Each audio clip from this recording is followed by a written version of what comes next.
அதிமுக சார்பில் விருப்ப மனு விநியோகிப்பதற்கான தேதி அறிவிக்கப்பட்டு விட்டது. பிப்ரவரி 21ஆம் தேதி முதல் அதிமுகவில் விருப்ப மனுக்களை விநியோகிக்கலாம், விருப்ப மனுக்களை பெற்றுக் கொள்ளலாம் என்று அதிமுக பொதுச் செயலாளர் எடப்பாடி பழனிசாமி வெளியிட்டுள்ள அந்த அறிவிப்பில் தெரிவிக்கப்பட்டிருக்கிறது.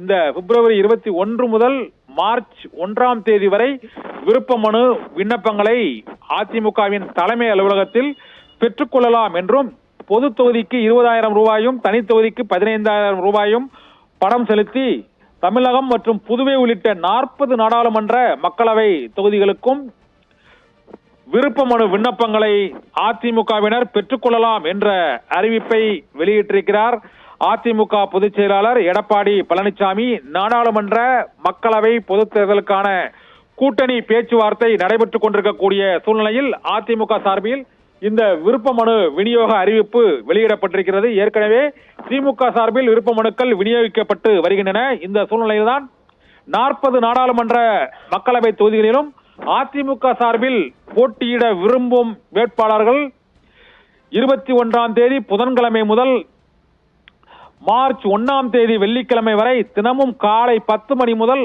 5 மணி வரை உரிய கட்டண தொகையை செலுத்தி விண்ணப்பங்களை பெற்றுக் கொள்ளலாம் என்றும், பொது தொகுதிக்கு 20,000 ரூபாய் பணம் செலுத்தி விண்ணப்ப படிவங்களை பெற்றுக் கொள்ளலாம் என்றும், தனி தொகுதிக்கு 15,000 ரூபாய் பணம் செலுத்தி விண்ணப்பங்களை பெற்றுக் கொள்ளலாம் என்றும் அதிமுக பொதுச் செயலாளர் எடப்பாடி பழனிசாமி வெளியிட்டுள்ள அந்த அறிவிப்பில் தெரிவிக்கப்பட்டிருக்கிறது.